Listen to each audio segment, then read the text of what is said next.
Cet été, on te parlait de ça.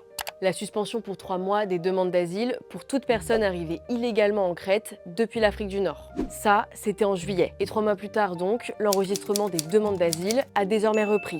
Depuis le 14 octobre, les migrants peuvent à nouveau déposer un dossier d'asile en Crète. C'est en tout cas ce que nous a confirmé l'ONG du Conseil grec pour les réfugiés.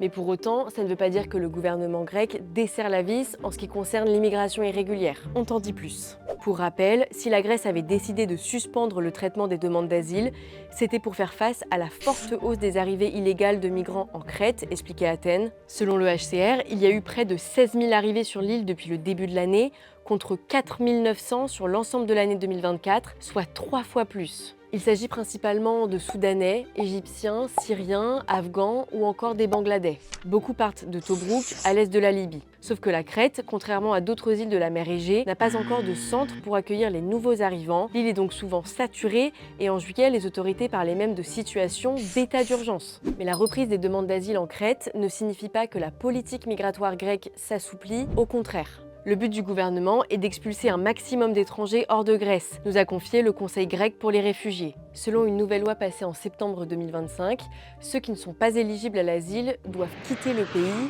sous peine de prison. En gros, être en situation irrégulière est devenu un délit.